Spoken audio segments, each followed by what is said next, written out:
prêtre aujourd'hui, mais qui était servant de messe avant le concile encore, me raconte que son vieux curé, après l'élévation du Saint-Sacrement, a fait la génuflexion et, un peu handicapé, avait posé les 2 coudes sur l'autel pour faire sa génuflexion. Au moment où il s'est relevé, il n'y avait plus d'hostie sur l'autel. Le prêtre, complètement déconcerté, se tourne vers lui en disant « Bon sang, il est où le bon Dieu ?» Et lui, très heureux de pouvoir répondre à une question de catéchisme durant la messe, dit assez fortement « Au ciel, sur terre et en tout lieu ». Et le prêtre lui dit « Non, pas celui-là, l'autre ». Il savait qu'il n'y avait qu'un seul bon Dieu, bien sûr, mais celui qui est au ciel, sur terre, en tout lieu, c'est le même qui est présent au Saint-Sacrement. Et donc l'Église a très vite compris que cette présence réelle demeurait, et donc a transporté le corps du Christ pour les malades, puis a institué aussi des tabernacles pour conserver la présence du Christ au cœur de nos églises. Cette petite lumière qui brille et qui signifie que Jésus est présent en son trône de miséricorde, comme Jésus disait à Sainte Faustine, « Mon trône de gloire est au ciel à la droite du Père, mais mon trône de miséricorde est sur la terre au tabernacle. » Et donc, l'Église a développé petit à petit aussi une vive conscience de cette présence réelle du Christ au Saint-Sacrement et a désiré approfondir ce mystère.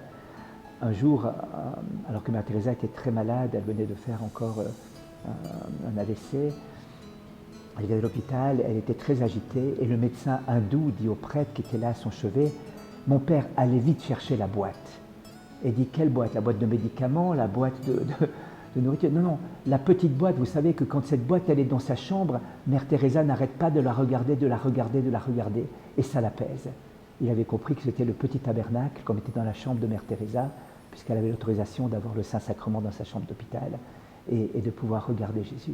Alors, la présence réelle est cet immense trésor qui est là, dans nos églises, dans des chapelles parfois isolées. Le Christ est là. Saint François d'Assise était fasciné par cette présence réelle du Christ au tabernacle. Il désirait sans cesse y aller.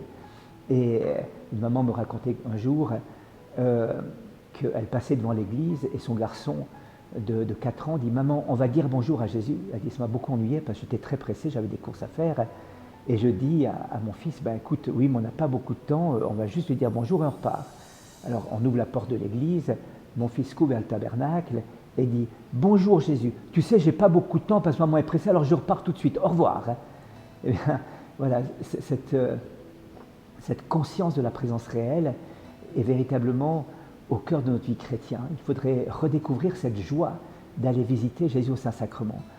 Monseigneur Zivitch, le secrétaire du pape Jean-Paul II, disait que Jean-Paul II allait au moins une 30aine de fois par jour dans sa chapelle, souvent s'allongeant de tout son long par terre devant le tabernacle, confiant toutes les intentions, toutes ses missions, et se précipiter devant le corps du Christ, la source de toute vie. Nous pourrions expérimenter aussi cette grâce de faire ce qu'on appelait les visites au Saint-Sacrement, d'aller dans une église et d'aller saluer le Christ, de lui dire bonjour. C'est ce qui avait bouleversé Edith Stein, qui un jour, rentrant dans une église catholique, voyait des gens avec un sac de communion, une personne âgée avec sa canne, un petit enfant, venir là, faire une génuflexion, s'arrêter quelques instants et dire bonjour. Elle disait, l'église catholique est habitée d'une présence. Et donc, on peut venir visiter, dans le secret du cœur, le Seigneur et le Maître des mondes et le Maître des cœurs.